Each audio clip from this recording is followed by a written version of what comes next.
नमस्कार यहाँहरू सबैलाई। म निर्मला प्रसाई सापकोटाको र म आज यहाँहरू समक्ष अर्को एउटा कृति लिएर आएको छु। आज मैले लिएर आएको कृति साहित्यकार पारिजात अर्थात् विष्णु कुमारी वाइबाको आत्मसंस्मरण अनि यसको नाम हो धुपी सल्ला र लाली गुराँसको फेदमा। यो मैले पारिजातको तेस्रो कृति हो। यो मैले पढेको अथवा भिडियो बनाएको। योभन्दा अगाडि मैले शिरीषको फुल त्यस्तै गरेर अनिदो पहाडसँगै बनाएको थिएँ भने यसपालि उहाँको आत्मसंस्मरण धुपी सल्ला र लाली गुराँसको फेदमा बनाउँदैछु। उहाँको जन्म विक्रम सम्वत 1994 सालमा भएको थियो भने उहाँ चाहिँ मदन पुरस्कार प्राप्त गर्ने पहिलो नेपाली महिला हुनुहुन्छ।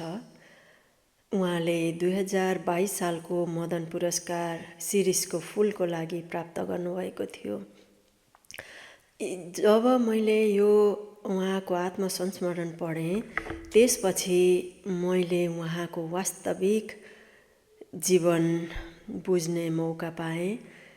योभन्दा अगाडि मैले एक किसिमको सोचेको थिएँ भने यो पढिसकेपछि त्यो बिल्कुल फरक पाएँ। उहाँको बाल्यकाल अति नै दुःखपूर्ण, सानैमा मातृवियोग भोग्नु परेको अनि आफू सानै छँदाखेरि धेरै जिम्मेवारी वहन गर्नु परेको बहिनी सुकन्या जो चाहिँ उहाँको आत्म संस्मरणमा धेरै आइराख्नुहुन्छ। त्यस्तै गरेर उहाँको एक दाइ शिव अनि दिदी हुनुहुन्छ भने उहाँको कान्छी बहिनी 3 महिनाकी हुँदा उहाँको आमा खसेर कान्छी बहिनीलाई चाहिँ ठुली आमाले पाल्नु भएको कुरा पनि यही संस्मरण मार्फत थाहा पाएँ मैले। उहाँ यति धेरै सानोदेखि नै कल्पनाशील, उहाँलाई यो साहित्य चाहिँ मैले वरदानै प्राप्त भएको जस्तो लाग्यो। किनभने उहाँ 6-7 वर्षको उमेरदेखि नै एकदमै कल्पनामा डुब्ने, प्रकृति फुलहरूसँग रमाउने। उहाँका कृतिहरू हेर्दा पनि यस्तो लाग्छ कि उहाँ वास्तवमै प्रकृतिसँग फुलहरूसँग रमाउँदो हुँदो रहेछ भनेर आफ्नो नाम नै पारिजात राख्नुभयो। त्यस्तै गरेर पहिलो उहाँको कृति शिरीषको फुल जसले मदन पुरस्कार प्राप्त गरेको थियो। त्यस्तै गरेर यो आत्मसंस्मरण पनि धुपी सल्ला र लाली गुराँस भनेर राख्नुभएको छ। यसले गर्दाखेरि उहाँको प्रकृति प्रति अर्थात् फुलहरूप्रति कति धेरै मोह रहेछ भन्ने कुरा थाहा हुन्छ।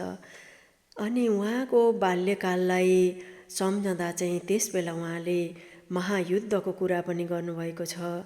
महायुद्धको बेलामा दार्जिलिङमा पनि अङ्ग्रेजहरूको शासन भएको आइराख्ने, अङ्ग्रेजहरूले अलिक बढी हेपा प्रवृत्ति देखाउने अनि महायुद्धको समयमा चाहिँ खानाको अलिकति अभाव भएको कारणले कोटा मार्फत खाना लिनुपर्ने र त्यो खाना खाँदा त्यो बाल्यकालमा चाहिँ भोक लागिराख्ने, थोरै खटाएको खानाले नपुग्ने जस्तो कुरा पनि यहाँ भन्नुभएको छ, लेख्नुभएको छ।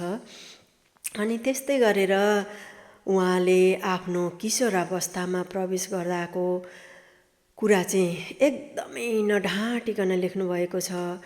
अति नै कल्पनामा डुब्ने, कहिले कल्पनामा डुब्दा डुब्दै रुन मन लाग्ने, चिच्याएर रुने अनि एउटा बहाना गरिदिने रुने कारण पेट दुखो भनिदिने, भनेदेखि अर्को चाहिँ फेरि अति खुसी भएर मन पनि खुसी हुने त्यही कल्पनामा डुब्दा डुब्दै। यस्ता किशोरावस्थाका कुराहरू अनि उहाँलाई चाहिँ असाध्यै धेरै केटाहरूले प्रेम पत्रहरू पठाउने, त्यस्तै गरेर जहाँ गयो त्यहीँ बाटोमा हिँड्दाखेरि पनि प्रेम प्रस्ताव स्वीकार गर्छौ कि गर्दैनौ भनेर पछि लाग्ने आउने, सिनेमा हेर्न गयो त्यहीँ चिठी दिने, दिदीकामा कालिम्पोङ गयो त्यहीँ चिठी दिने। उहाँकै यही किताब पढ्दा यस्तो लाग्छ कि उहाँ साँच्चीकै सुन्दर हुनुहुन्थ्यो। एक ठाउँमा उहाँको बहिनीले भनेको कुरा लेख्नुभएको छ। सुकन्याले चाहिँ दिदीलाई के भनेकी छन् भने, हाम्रो लागि त तिमी यति तिम्रो जिउ छौँ छौँ लाग्छ भने केटाहरूलाई पनि त लाग्दो होला नि भनेर एक ठाउँमा भनेको कुरा पनि लेख्नुभएको छ। त्यो देख्दा उहाँ वास्तवमै सुन्दर हुनुहुन्थ्यो होला भन्ने लाग्छ। यति धेरै प्रेमपत्रहरू आउँदा आउँदै पनि उहाँले कसैलाई रोज्नु भएन। उहाँ चाहिँ एकदमै कम बोल्ने, लजाउने, बोल्दै नबोल्ने स्वभावको हुनुहुन्थ्यो, जसले गर्दा उहाँ कहिल्यै अघि बढेर बोल्न सक्नु भएन र उहाँलाई अघि बढेर बोल्न सक्ने पनि कोही आएन। त्यसले गर्दा उहाँले जीवनभर विवाह पनि गर्नु भएन। अनि कक्षामा पनि सानो पढाइको कुरा गर्दा कक्षामा पनि एकदमै नबोल्ने।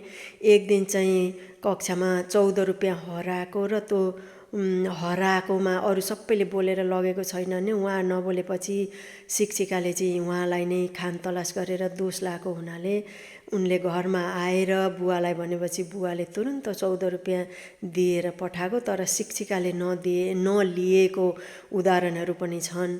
उहाँ नबोलेको कारणले उहाँलाई दोष आरोप लाग्ने गरेका।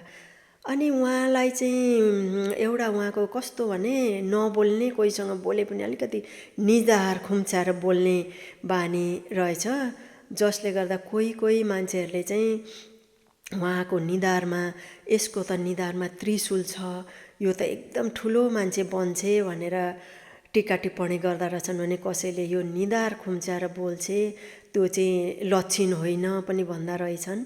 यो कुरा पनि लेख्नुभएको छ। त्यस्तै गरेर उहाँलाई साहित्यप्रति एकदमै रुचि, सानो छन्जेलसम्म उहाँले अब कल्पना गर्नुभयो।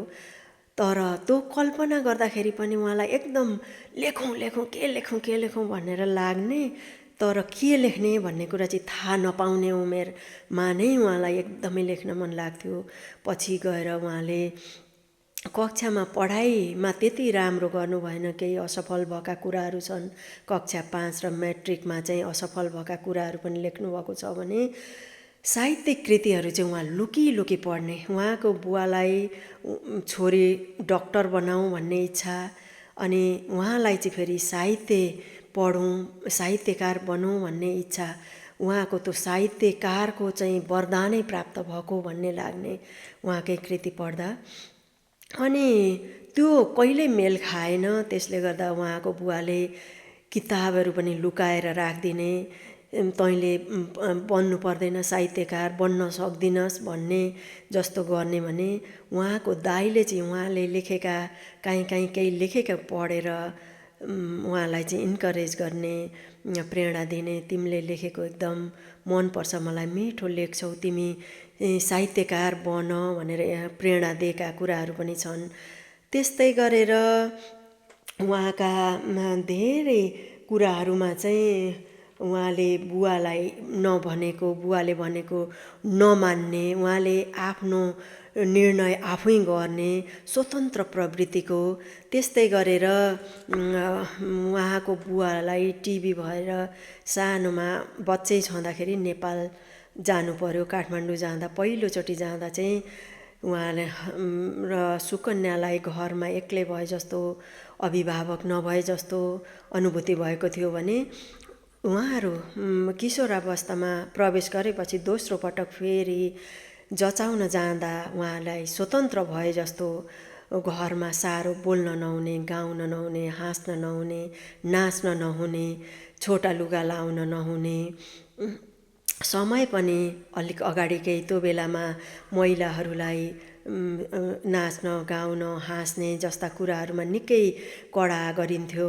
त्यस्तै गरेर उहाँको बुवा डाक्टर भए पनि सबैले डाक्टर बाबु भन्ने नामले बोलाए पनि उहाँ पनि त्यो सामाजिक परिवेशबाट चाहिँ टाढा हुनुहुन्न थियो। त्यसले गर्दाखेरि उहाँ पारिजातलाई इच्छा लागेका कुराहरू उहाँले गर्न पाउनु भएन, गर्दाखेरि पनि लुकेर गर्नुपर्थ्यो।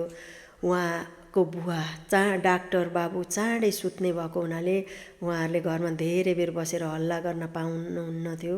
त्यसले गर्दाखेरि सुत्ने बेलामा दिदीबहिनी साहसले बोलेर केही बेर बोल्ने कुरा गर्ने गरेका कुराहरू पनि लेखिएको छ।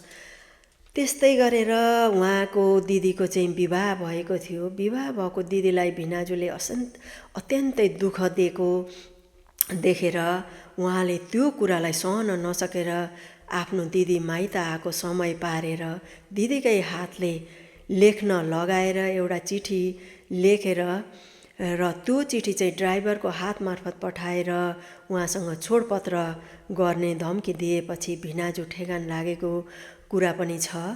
र भिनाजुले त्यो त डरलाग्दो छ है भन्ने कुरा पनि छ। यसरी उहाँले महिला एउटा नारीको हितमा, नारीको पक्षमा गरेका उहाँका लेखहरू, अरू लेखहरू पनि नारीवादी छन्। त्यस्तै गरेर अस्तित्ववाद छ यसमा। उहाँले आफ्नै अस्तित्वको लागि पनि धेरै सङ्घर्ष गर्नुभएको छ। अनि पारिजातलाई चाहिँ मनपर्ने कृतिहरू नेपाली लेखकहरूमा लेखनाथ पौड्याल, लक्ष्मीप्रसाद देवकोटाका मन पर्थे भने अङ्ग्रेजी लेखकहरूमा William Wordsworth, John Keats, P B. शेलीका लेखहरू पढ्नुहुन्थ्यो। त्यस्तै गरेर भारतीय लेखकहरूमा शरद्चन्द्र, प्रेमचन्द, गोविन्द बल्लभ पन्त जस्ता लेखकहरूका लेखहरू चाहिँ चाङ पढ्नुहुन्थ्यो। उहाँको यही साहित्यिक अध्ययनले गर्दा पनि उहाँको साहित्य एकदमै राम्रो भएको हुनुपर्छ। उहाँ थोरै लेख्नुहुन्छ, तर त्यो थोरै कुराभित्र पनि धेरै कुराहरू अटाउँछ अनि धेरै अर्थहरू लाग्छन्। उहाँले लेखेको यो आत्मवृत्तान्त, आत्मसंस्मरण एकदमै छोटो छ, तर त्यति छोटोभित्र पनि धेरै कुराहरू छन्। र उहाँले यसमा के पनि भन्नुभएको छ भने बुवाले चाहेको कुरा आफूलाई मन नपर्ने, आफूले चाहेको कुरा बुवालाई मन नपर्ने, यिनै दुई कुराको द्वन्द्व बिचमा चाहिँ उहाँको साहित्य जन्मिन पुगेको छ। र त्यसले त्यो साहित्य चाहिँ उहाँले आफ्नै बुवालाई समर्पण गर्नुभएको छ। यो कृति अथवा यो आत्मसंस्मरण चाहिँ उहाँले आफ्नो बुवालाई समर्पण गरेर र 11 वर्षको उमेरमा काठमाडौँ गएको। त्योभन्दा अगाडि उहाँको जीवनमा एकदमै ठुलो घटना घटेको।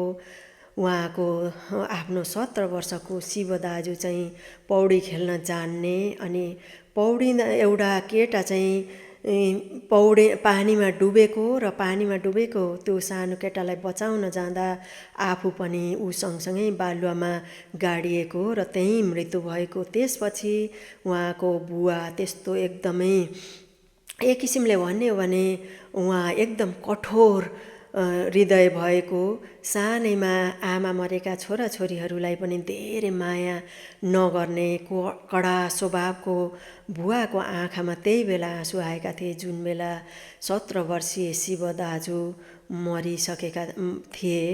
र त्यो पीड सहन नसकेर डाक्टर बाबुलाई भाइको छोराले काठमाडौँमा लिएर गएका थिए।